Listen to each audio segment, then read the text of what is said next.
So yun nga yung daanan or yung pinaka access road from Bignay, Valenzuela to May Kawayan, Bulacan is nagawa na nga siya. Kaso ang medyo bad news nga lang is parang niliitan nila yung gate. Tara, tawid tayo, Dodge Gamer. Ito na siya ngayon.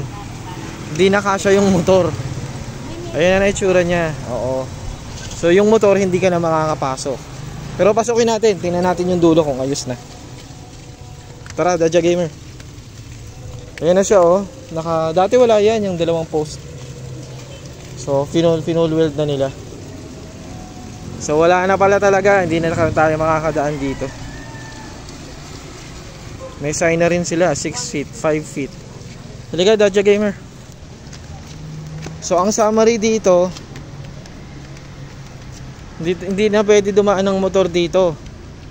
Hindi na siya. So bike na lang ang pwede dito, no, Dodge Gamer? Bike tsaka tao.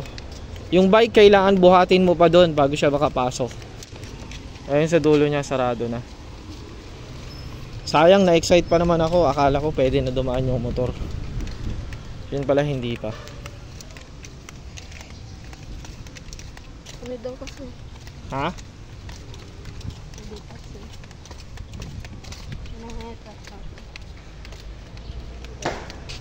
Huwag dyan, huwag dyan. Lo, sirain yan, bayaran mo yan.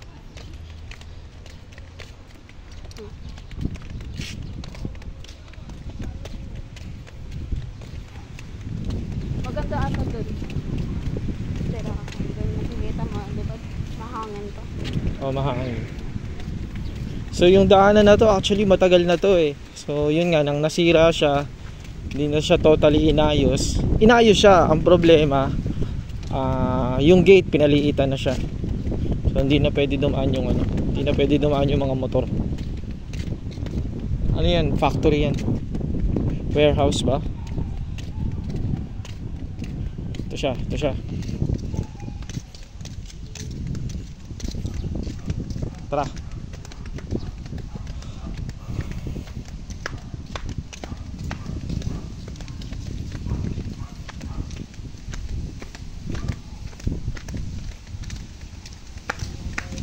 Parang nasa probinsya lang, no, Dodge Gamer. Ang hangin, no? Okay sana eh. Okay sana kung hindi madumi yung ilog, creek niya eh. Kaso madumi yung creek eh. Ito yung itsura ng creek niya. Huwag ka lumapit, sobrang dumi. Ew. Sorry sa mga kumakain. Tara. Parang likod ng Dolmar. Oo, likod to ng Dolmar. Parang likod ng Dolmar.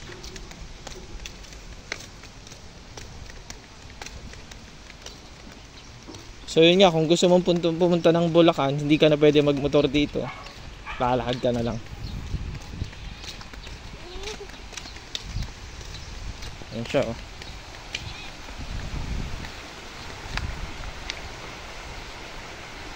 Huwag lumapit yung helmet mo, baka malaglag. Tara. Ganito na. So may hagdanan na siya. Then may slide na rin siya. Pang bike lang talaga to. Ayan. Hindi na pwede motor dito. Yung access dati sa motor, sinira na nila. So hindi na pwede yung dito, motor.